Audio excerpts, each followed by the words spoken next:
Señor y Dios, te damos gracias en esta mañana. Gracias por permitirnos, Señor, estar aquí delante de tu presencia. Gracias por darnos la oportunidad de conocerte, Señor, un poco más. Gracias por permitirnos ver la luz del día, Señor, porque nos permites disfrutar de la vida, Señor, que nos has concedido. En el nombre de Jesús, en esta mañana, te damos gracias, Señor, porque reconocemos tu obra redentora, Señor, por nosotros en la cruz del Calvario, que es la que nos permite, Señor, vivir una vida diferente, nos permite agradarte, nos permite encontrar el camino al Padre, estar en comunión plena contigo, Señor. Y eso es algo que jamás habríamos logrado por nuestros propios esfuerzos. Te damos gracias, Señor. Y disponemos nuestro corazón para aprender en esta mañana más de ti, para entender, Señor, tu corazón, para entender también qué es lo que tú quieres de cada uno de nosotros, Señor, y honrarte con nuestra vida. Bendecimos tu nombre por Cristo Jesús. Amén. Bueno, hemos estado escudriñando acerca de lo que es el pecado, el origen del pecado en la humanidad. Y como en cada uno de los temas estamos viendo acerca de las evidencias, o sea, todo este concepto de pecado para muchas personas puede resultar como un concepto únicamente religioso, ¿no? Y entonces la pregunta es, ¿podemos nosotros comprobar fuera de la religión, fuera de un pensamiento bíblico, la existencia del pecado? Y bueno, creo que es evidente cuando nosotros miramos el mundo, ¿sí? Se encuentran una serie de situaciones, de cosas que nos permiten ver que hay algo que está mal, ¿no? Tengo del lado izquierdo algunas imágenes que nos muestran lo que es el plan perfecto de Dios, lo que Él tenía en su corazón. Y del lado derecho vemos algunas imágenes que muestran cuáles son o cuál es la realidad de nuestro mundo el día de hoy. ¿Sí? Simplemente por mencionar algunas, porque en realidad hay muchas cosas que podemos nosotros ver aquí, ¿no? Del lado izquierdo vemos que la estructura del matrimonio y de la familia es algo establecido por Dios, ¿sí? Y lo que vemos en la actualidad, pues es como esta realidad está siendo tan atacada, como hoy existen un número cada vez más creciente de divorcios, de matrimonios con problemas fuertes y donde el centro de esos problemas muchas veces tiene que ver con el egoísmo personal, con la falta de entendimiento del propósito de Dios para el matrimonio y la familia, ¿sí? Vemos y decimos muchas veces, es que hay hambre en la tierra, y es increíble porque los recursos que hay en la tierra serían suficientes para alimentar a toda la población que hay en el mundo.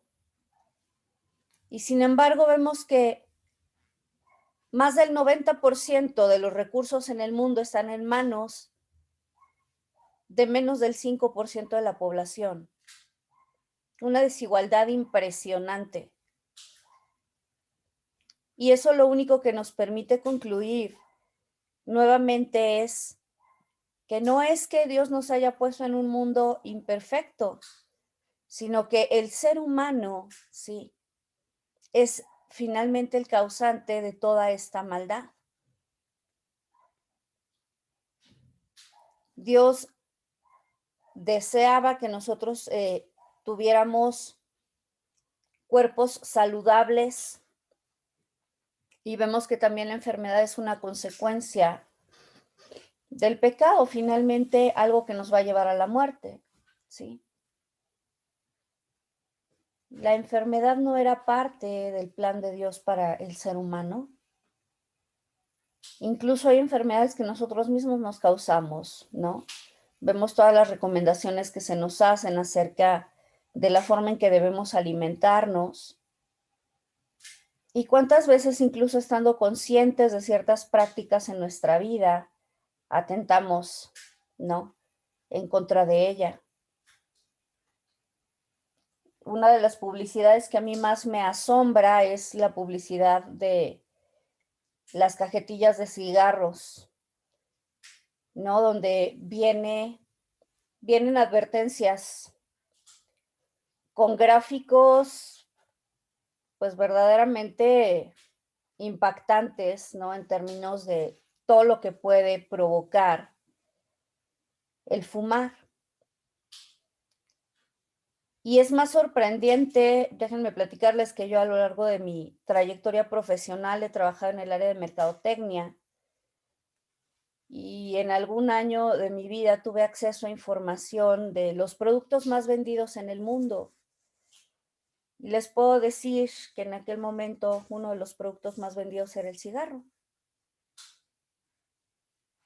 Entonces es impresionante cómo, teniendo nosotros esa libertad de elección, muchas veces las decisiones que tomamos son hacia nuestra propia destrucción. Relaciones que potencialmente no van a funcionar, alimentos, bebidas, sustancias que potencialmente nos van a destruir. Elegimos el trabajo y una serie de cosas justificándolos como causas nobles por encima de la prioridad de nuestra vida, que debiera ser Dios, que debiera ser nuestra familia. Y después lo que tenemos son familias destruidas.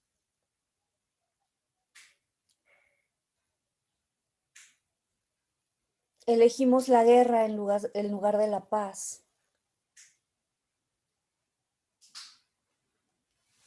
Y tristemente, si está en nuestras manos, elegimos el asesinar a otros, ¿no? Con esta frase de, bueno, más vale que lloren en tu casa que lloren en la mía.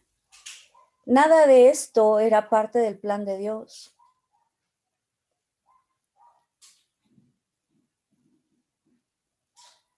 La consecuencia final de todas nuestras decisiones como seres humanos no solamente fue la muerte física, sino la muerte eterna, como lo hemos venido viendo. En contraste, en el plan de Dios, dice Juan 10, 28 al 30, yo les doy vida eterna y nunca perecerán, ni nadie podrá arrebatármelos, de la mano. Mi Padre, que me las ha dado, es más grande que todos, y de la mano del Padre nadie las puede arrebatar. El Padre y yo somos uno.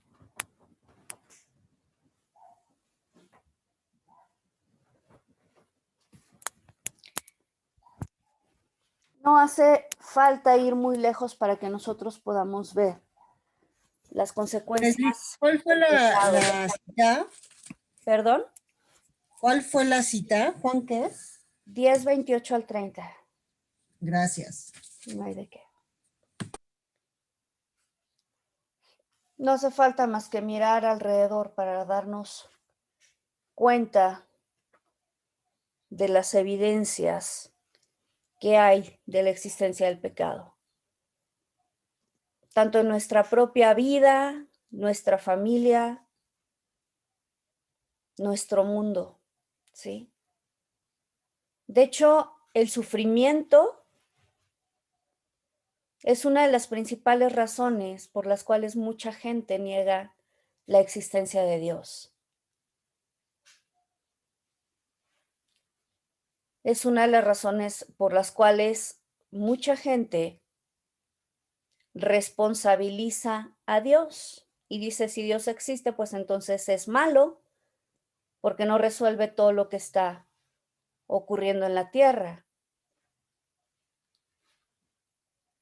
Y pasamos por alto el hecho de que Dios nos dotó de libre albedrío, de que Él respeta las decisiones que nosotros tomamos, por lo que explicábamos en un principio, porque nos ama, porque Él no creó una serie de robots, aunque pudo haberlo hecho.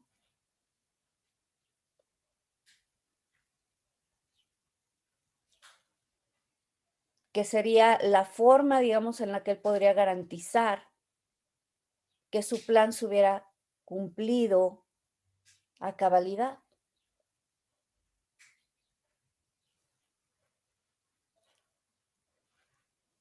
No hace falta sino ver los titulares en los periódicos, simplemente encender el televisor y escuchar las noticias para enterarnos acerca de todo el mal que hay en el mundo. Pero la gran pregunta ¿es Dios responsable de todo ese mal?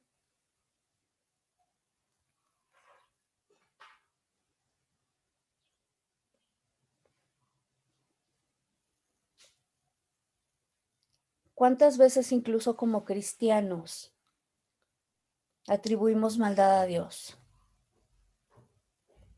Somos nosotros quienes tomamos las decisiones en nuestra vida, muchas de las veces sin siquiera tomar en cuenta a Dios.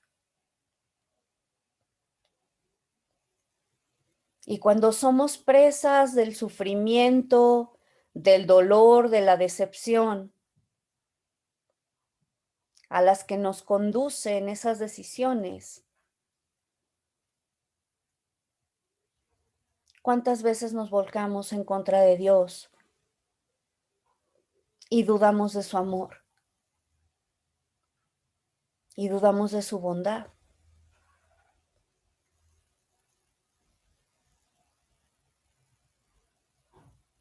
No voy a preguntar a quién le ha pasado, porque sin duda todos nosotros hemos lidiado con el sufrimiento, con el dolor, con las consecuencias de malas decisiones, con las consecuencias del pecado en nuestra vida.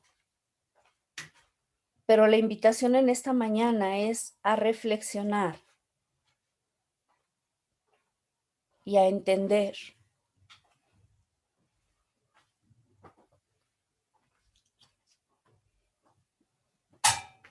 si la responsabilidad es de Dios o si la responsabilidad es mía.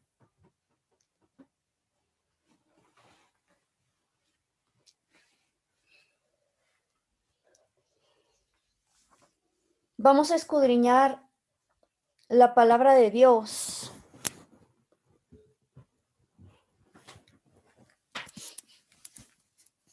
tratando de descifrar esto.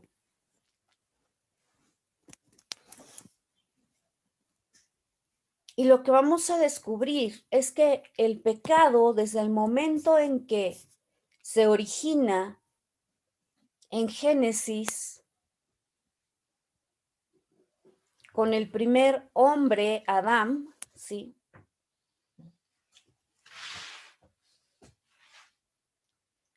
Simplemente viene en una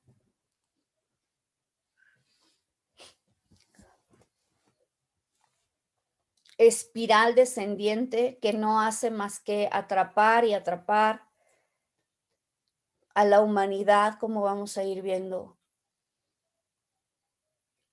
hasta llevarla a su destrucción.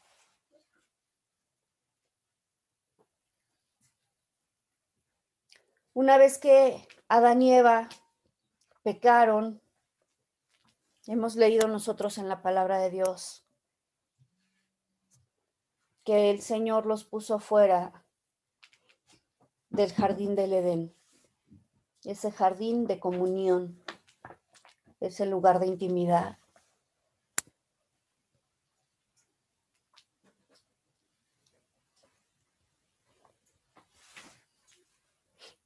Y muchas veces la explicación a esto ha sido, pues es que Dios los castigó, ¿no? Y hemos perdido de vista cuántas cosas que Dios hace, las hace para protegernos. Comentábamos el día de ayer que la razón por la que Dios los pone fuera del jardín es para que ellos no tuvieran acceso al árbol de la vida,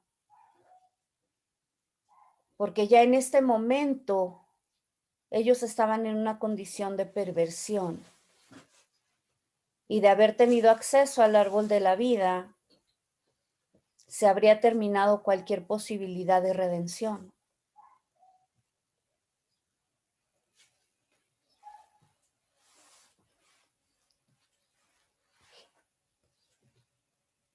No pasa mucho tiempo después de que, una vez que ellos son expulsados, tienen a su primer hijo, Caín. Y la palabra de Dios dice que Caín fue labrador. Y tuvieron a su segundo hijo, Abel, quien dice la palabra que fue pastor de ovejas. Y cuando estos niños se hicieron hombres, la palabra de Dios habla de que ellos trajeron una ofrenda delante del Señor. Cada uno su propia ofrenda. Caín, dice la palabra, y lo vamos a leer si quieren acompañarme. Génesis capítulo 4. Vamos a leer desde el verso 1. Conoció Adán a su mujer Eva, la cual concibió y dio a luz a Caín. Y dijo, por voluntad de Jehová he adquirido varón. Después dio a luz a su hermano Abel, y Abel fue pastor de ovejas, y Caín fue labrador de la tierra. Y aconteció andando el tiempo que Caín trajo del fruto de la tierra una ofrenda a Jehová.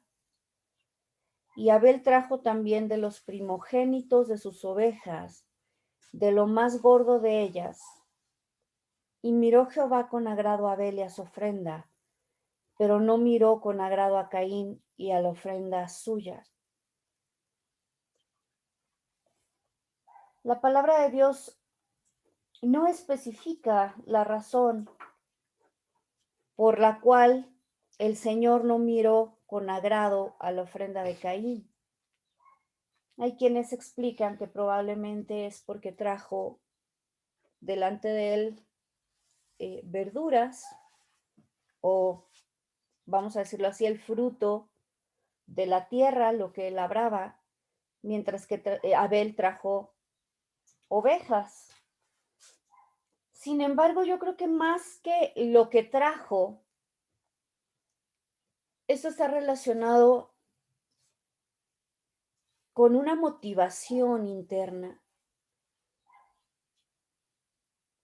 ¿Sí? Porque nosotros vemos posteriormente que cuando se establecen los holocaustos, las ofrendas, Dios no únicamente pidió que se trajera como ofrenda animalitos, sino que también debían traer las primicias de lo que sembraban. Sin embargo, aquí sí hace una aclaración el autor cuando dice que Abel trajo los primogénitos de sus ovejas. Él trajo lo primero, lo más importante, lo más bonito, lo más gordo de ellas, dice. Sin embargo, no dice lo mismo referente a la ofrenda de Caín. No dice que haya traído las primicias, lo mejor de su cosecha. Y esa sea probablemente la razón por la cual Dios no se agradó de su ofrenda. Sí.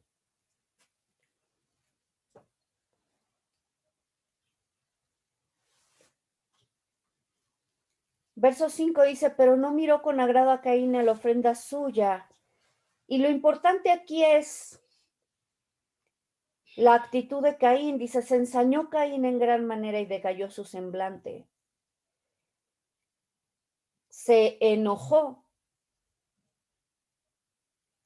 Y vean lo que ocurre una vez que él se enoja. Viene Dios y entabla una conversación con él y le dice, ¿por qué te has ensañado y por qué ha decaído tu semblante? Fíjense la pregunta que Dios le hace. Si hicieres bien, no serás enaltecido. Y si no hicieres bien, dice, el pecado está a la puerta.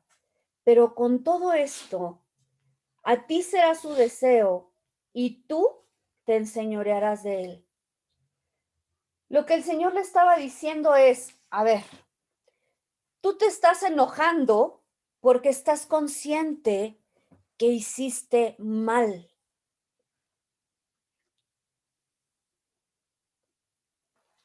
Pero una vez que tú has hecho mal, dice, el pecado está a la puerta, el pecado te está tentando, ¿sí? Dice, y tú vas a desear ese pecado. Sin embargo, tienes el poder de enseñorearte de él. Ahora, fíjense muy bien lo que le está diciendo aquí Dios. Y esto está ocurriendo recién al principio de la historia de la humanidad. ¿Sí? Ahora quiero que pensemos en cada uno de nosotros. Cuando ocurre una situación que nos causa enojo, cuando probablemente nos sentimos ofendidos a causa de algo que alguien nos hace.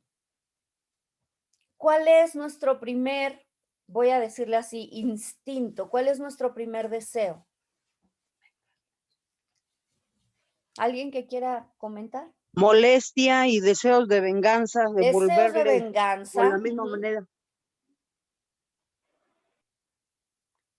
No es nuestro primer deseo decir, híjole, lo voy a perdonar, porque seguramente no sabe lo que está haciendo, que ese sí fue la primera expresión del deseo de Jesucristo. Cuando está siendo crucificado, Él no dice, Señor, mándales un rayo y destrúyelos a todos. Cualquiera de nosotros en su lugar, creo que esa hubiera sido nuestra oración. Pero la oración de Cristo fue, Señor, perdónalos porque no saben lo que hacen. ¿Sí? Deseo de venganza. Eso es cuando Dios le está diciendo, a ti será su deseo. El deseo inmediato que tenemos nosotros cuando sentimos que hemos sido violentados es vengarnos. Dice, a ti será su deseo, pero tú, ¿qué? Te enseñorearás de él.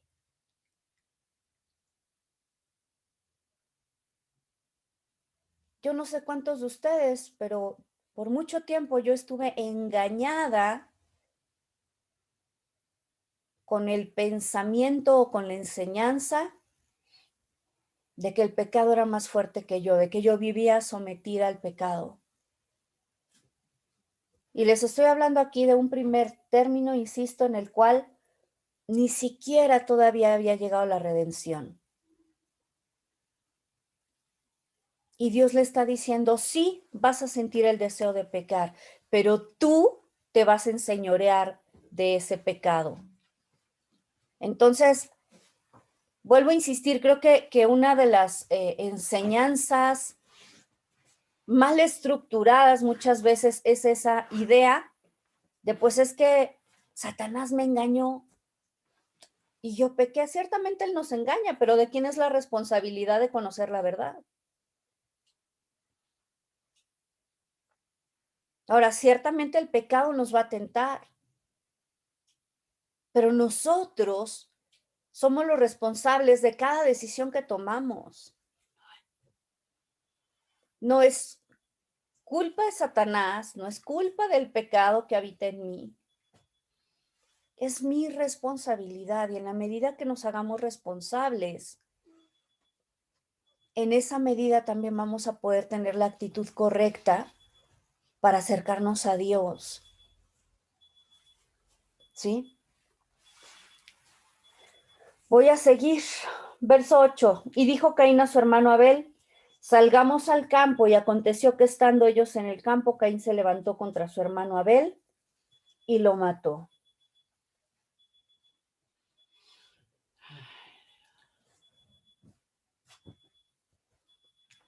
Dios le había advertido que el pecado estaba a su puerta tocando.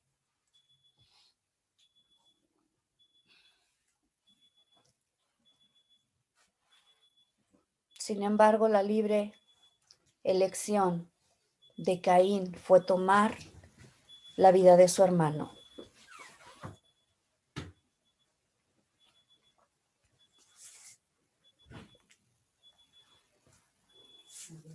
No había bien pasado el primer milenio desde el momento en que Dios creó la tierra, cuando Dios expresa en Génesis 6, 5 y 6, y vio Jehová que la maldad de los hombres era mucha en la tierra y que todo designio de los pensamientos del corazón de ellos era de continuo únicamente el mal. Y se arrepintió Jehová de haber hecho hombre en la tierra y le dolió en su corazón.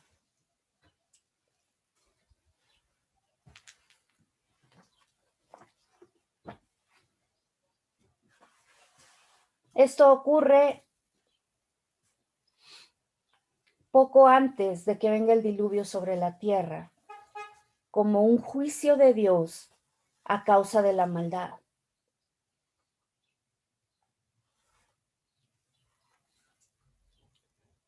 Un juicio muy mal entendido en el cual la gente dice, pues ¿por qué si Dios es bueno, determinó destruir la tierra?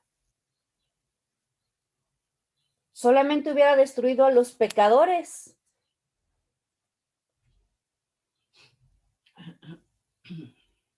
¿Por qué a todos? Y creo que la respuesta la encontramos en este versículo que acabamos de leer.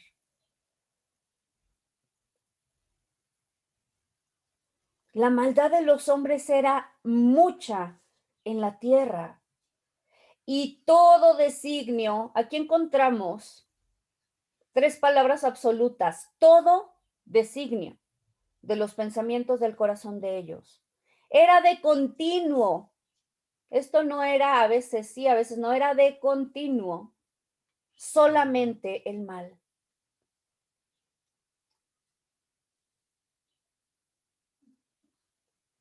Hay una pregunta muy interesante que nos hacemos cuando vemos la maldad en el mundo y la pregunta es, ¿por qué Dios no termina con la maldad en el mundo? Y yo no sé si tú te has puesto a pensar en lo siguiente, pero si Dios determinara terminar con la maldad en el mundo, terminaría contigo y conmigo.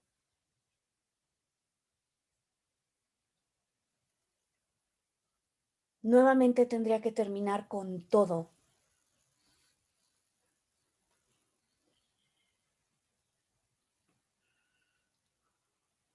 Porque el mal no es sino el resultado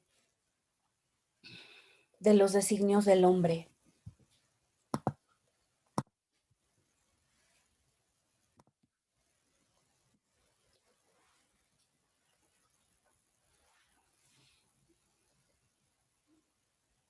Atribuimos maldad a Dios a causa de nuestra falta de entendimiento, cuando Él lo que ha hecho es extender sobre nosotros su misericordia. el primer descendiente de Adán, hecho a su semejanza, trajo muerte sobre su hermano.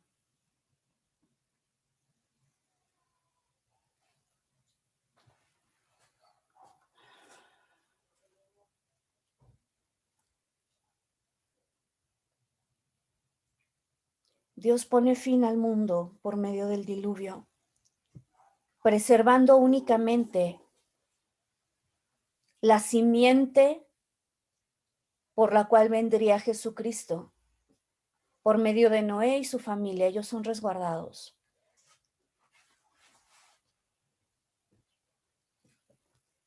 Y han pasado apenas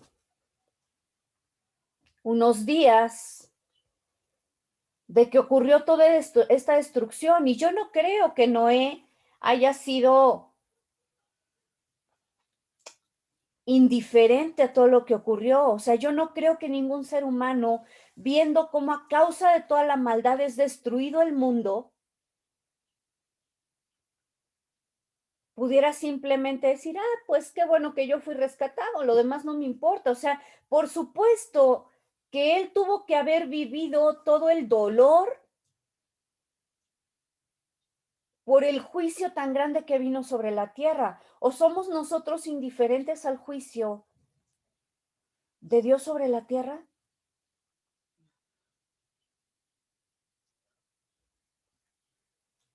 Y Noé acaba de pasar por todo esto.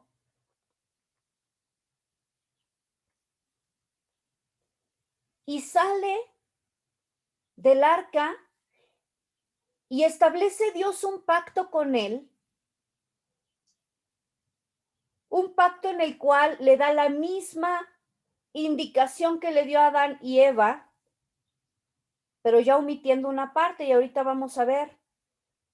Génesis 9. Bendijo Dios a Noé y a sus hijos y les dijo, fructificad y multiplicaos y llenad la tierra. ¿Cuál es la parte que ya no les dijo? ¿Por qué ya no les dijo que debían sojuzgar, que debían gobernar? ¿Alguien?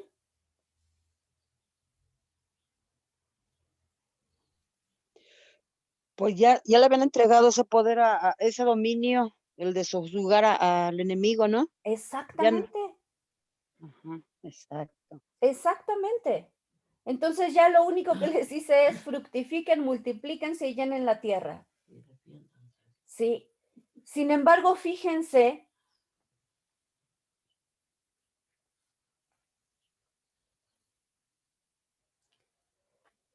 me voy a adelantar un poquitito al verso 20, Génesis 9:20, y dice, después comenzó Noé a labrar la tierra y plantó una viña y bebió del vino y se embriagó y estaba descubierto en medio de su tienda. Y Cam, padre de Canaán, vio la desnudez de su padre y lo dijo a sus dos hermanos que estaban afuera. Hay todo un estudio que hice acerca de esto, es muy interesante, pero se los voy a resumir en lo siguiente. Noé acaba de salir de un juicio de Dios. Y sea negligencia, sea un desliz, sea lo que sea, él va y se embriaga. Y lo que ocurre a continuación es que su hijo menor viene y dice aquí la palabra, vio la desnudez de su padre. Y muchas veces nosotros nos hemos quedado con la idea de, pues solo lo vio desnudo, pues lo vio, se salió, no pasó más. La implicación que tiene esta frase de ver la desnudez bíblicamente implica que él actuó perversamente en contra de su padre, de tal manera que eso puede haber sido sodomía. ¿Sí? Cuando la palabra de Dios habla acerca de que un hombre conocía a una mujer y esa mujer quedaba embarazada, no quiere decir que ese hombre tenía superpoderes en la mirada. La palabra en hebreo que se utiliza para conocer es la palabra yadá, que se refiere a un conocimiento íntimo. Ver la desnudez nuevamente es un hebraísmo que se refiere a una intimidad sexual.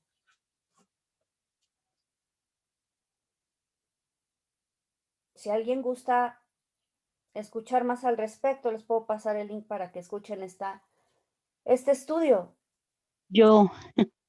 Pero aquí lo que vemos es que a causa del mal que hace Cam, viene una maldición no solamente sobre su vida, sino sobre su descendencia, de tal suerte que de la línea de Cam van a nacer los imperios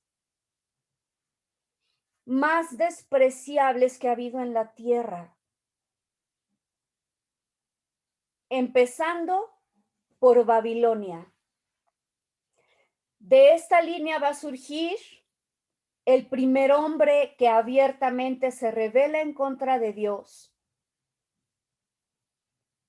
y de quien proviene toda confusión espiritual, toda adoración satánica y ocultismo.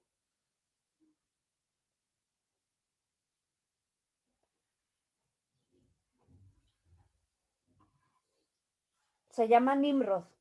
Y esto lo encontramos al escudriñar el capítulo 10 de Génesis. Verso 6, los hijos de Cam, Cus, Misraim, que Misraim es Egipto. Y bueno, creo que sobra decir que Egipto fue un imperio que se destacó por su idolatría, pero también por esclavizar al pueblo de Dios. Un pueblo pagano. Canaán, de quien surgen una serie de pueblos bárbaros, idólatras. Verso 8 dice, y Cus engendró a Nimrod, quien llegó a ser el primer poderoso en la tierra.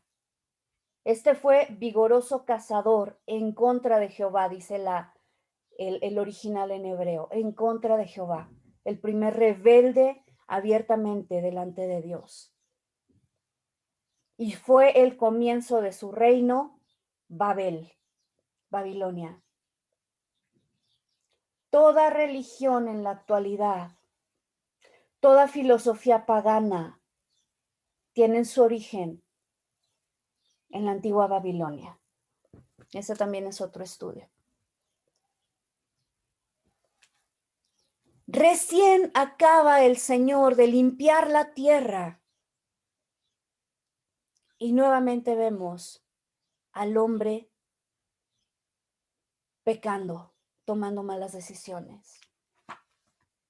No pasa mucho tiempo cuando en Génesis 34 vemos la historia de Dina, la hija de Jacob, que es violada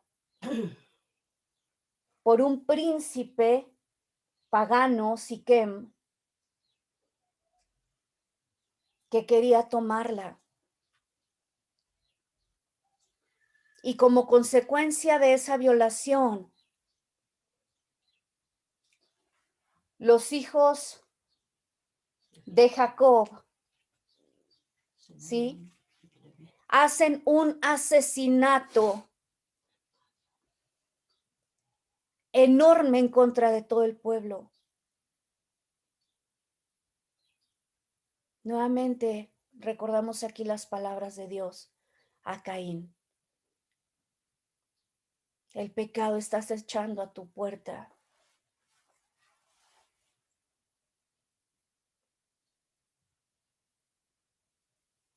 Y vemos la maldad del hombre en su máxima expresión.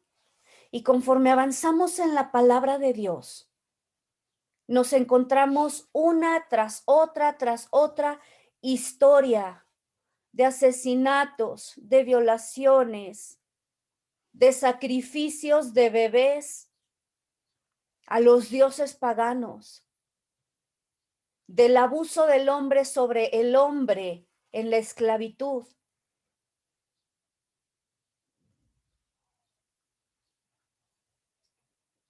Y cuando nosotros no leemos la palabra con entendimiento, nuestra conclusión puede ser, pues la Biblia está justificando todo eso. Y sin embargo, la historia bíblica no hace más que mostrar la realidad del hombre, no de una sola persona,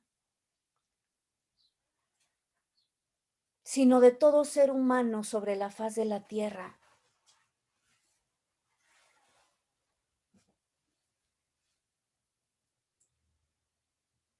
Y yo les pregunto, el hecho de que en la palabra de Dios se describa toda esta serie de atrocidades y maldad, ¿significa que Dios es el autor de estas cosas?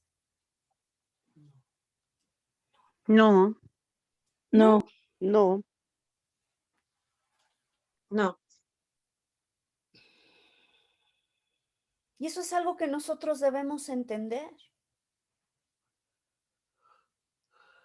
Una de las cosas que da mayor credibilidad a la palabra de Dios, a diferencia de tantos libros, vamos a hablar de los libros de historia de México. ¿Cuántas cosas están ocultas acerca de los héroes de nuestra patria?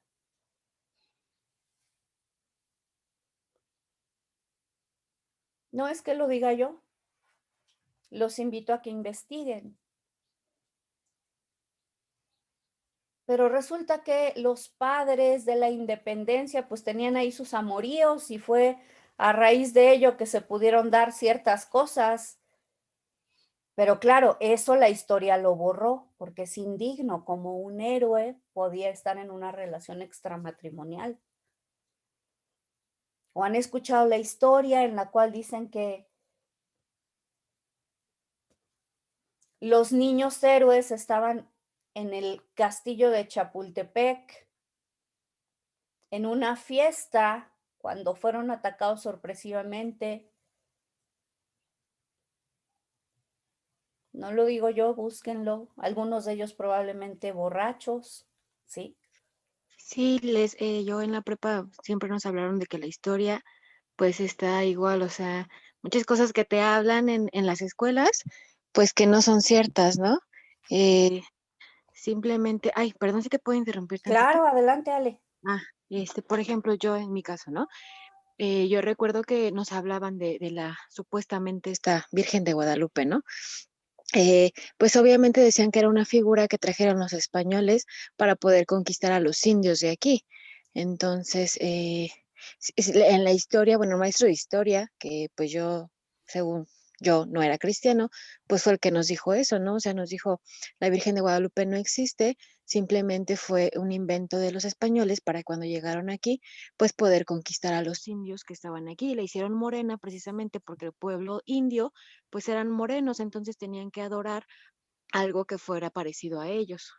Así es. Y de hecho, en la medida que nos metemos más en ese tema, salud, es impresionante ver cómo todos los templos, todas las grandes iglesias en nuestro país están construidas sobre ruinas. En algunos casos ni siquiera ruinas, están completas las pirámides de adoración a dioses paganos. Fue toda una estrategia de conquista, efectivamente. Pero a lo que iba es, los héroes en la historia los presentan como gente, híjole, pues casi divina, que no cometía errores, ¿no? Y sin embargo, algo que nosotros vemos en la palabra de Dios es que aunque están todos estos héroes de la fe, hablamos de Abraham, hablamos de Isaac, Jacob, David, La palabra de Dios no oculta sus errores. Si Dios quisiera ocultar los errores de la gente que lo ha seguido, no aparecería el adulterio de David, la falta de fe de Abraham al irse a Egipto a buscar alimentos, porque en ese momento no tenía bien cimentada su fe en Dios. La lujuria de Sansón, el asesinato de Moisés. Eran seres humanos imperfectos igual que cada uno de nosotros. La Biblia lo único que hace es reflejar la condición del hombre. Y esto está muy, muy bien resumido en Mateo 15:19.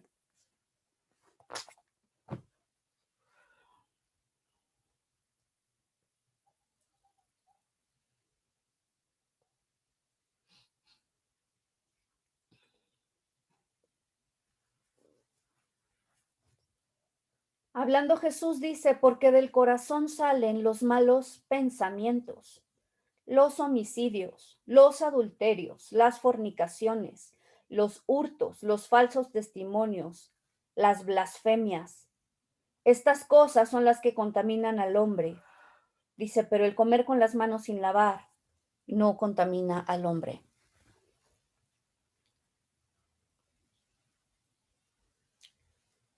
La Biblia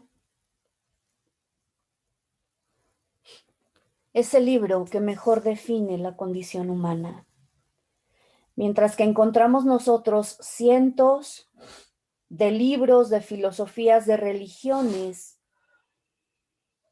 que buscan defender la bondad innata del hombre, la Biblia te dice no. El problema del hombre es su propia maldad, es su concupiscencia, como leíamos en Santiago capítulo 1. El problema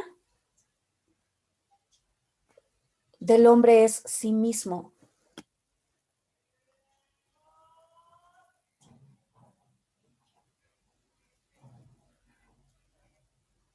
Hubo un destacado erudito, apologeta cristiano, que escribió una carta en respuesta a una disertación muy importante que hacía un periodista en relación al mal en el mundo. Y él mandó esta respuesta y le dijo, apreciado periodista, la respuesta al mal en este mundo soy yo. Sinceramente, y firmó. Si nosotros somos honestos con nosotros mismos, tendríamos que reconocer lo mismo, que el mal se encuentra en nosotros.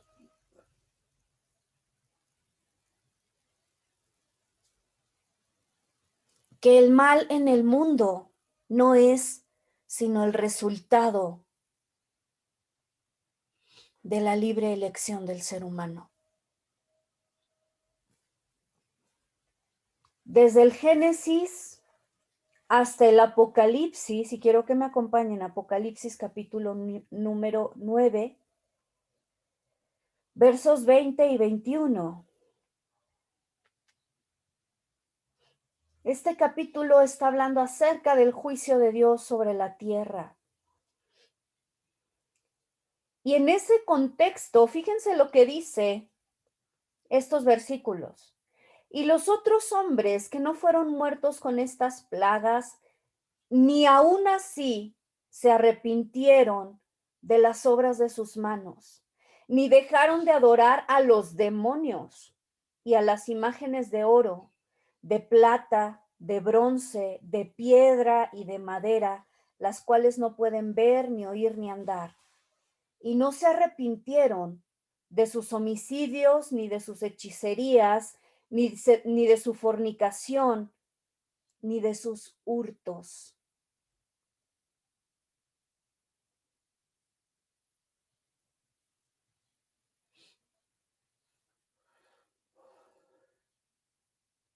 ¿será que el pecado verdaderamente existe? ¿O es una invención de la iglesia, de la religión, para manipular al hombre?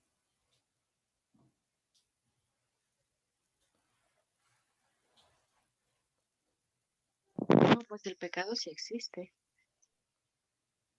Es evidente que el mal está ahí, frente a nuestros ojos.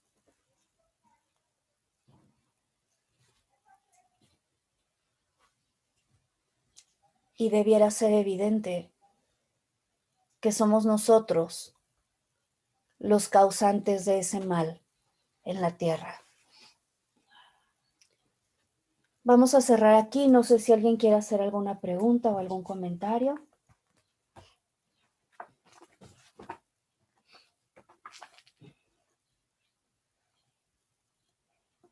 ¿Nadie?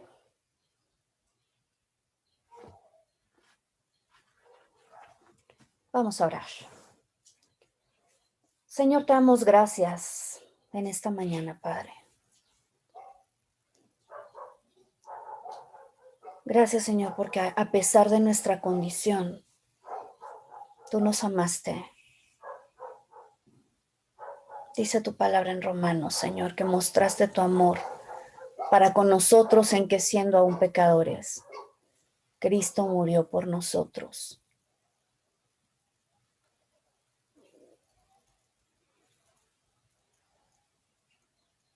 Y dice la Biblia, Señor, que ninguno moriría por otro. Quizá osaría alguien morir por otra persona siendo buena.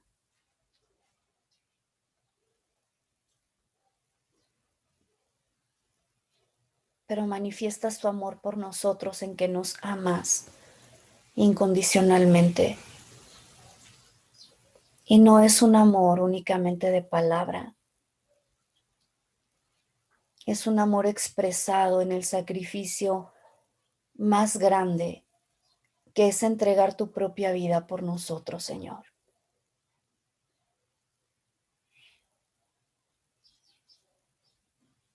Te pedimos perdón, porque muchas veces te hemos culpado,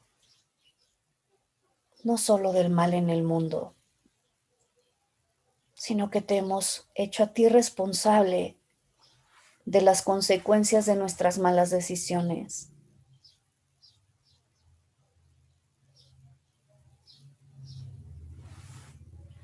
Perdónanos porque no hemos entendido que tú eres un Dios santo, perfecto, lleno de bondad y de amor, y que el anhelo en tu corazón siempre ha sido protegernos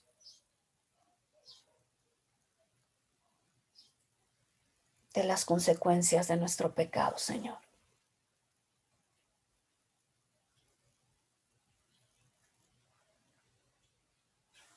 En esta mañana, Señor, reconocemos que sin ti lo único de lo que somos capaces es de hacer el mal al prójimo,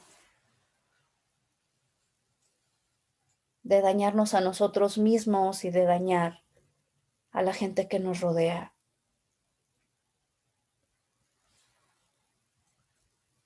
E intentamos infructuosamente cambiar a la gente a nuestro alrededor pensando que ellos son los que nos causan mal, porque no hemos entendido que somos nosotros los responsables y que es a nosotros a quienes tú quieres cambiar.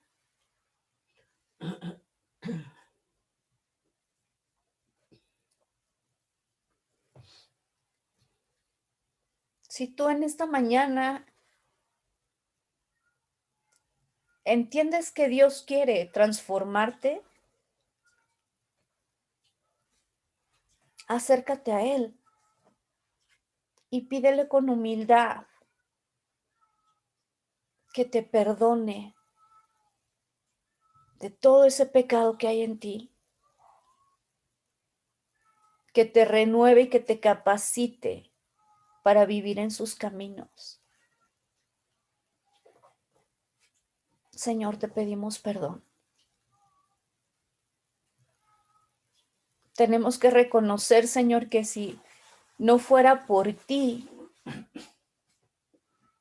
que si tú no nos transformas, Señor, es imposible para nosotros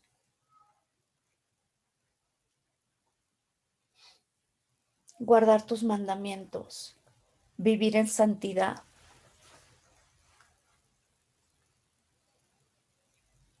Te necesitamos, Señor. Límpianos, como dice tu palabra en el Salmo 51. Ten piedad de mí, Señor, conforme a tu misericordia, conforme a la multitud de tus piedades. Borra mis rebeliones, lávame más y más de mi maldad y límpiame de mi pecado. Porque yo reconozco mis rebeliones y mi pecado está siempre delante de mí. Contra ti solo he pecado y he hecho lo malo delante de tus ojos, para que sea reconocido justo en tu palabra y tenido por puro en tu juicio. Señor, que seamos capaces de entender que en ti no hay sombra de iniquidad, ni maldad, ni injusticia, Señor. Que eso proviene únicamente de nosotros. Ten misericordia, Señor, y límpianos. Te lo pedimos con humildad en esta mañana. En el nombre de Jesús. Amén.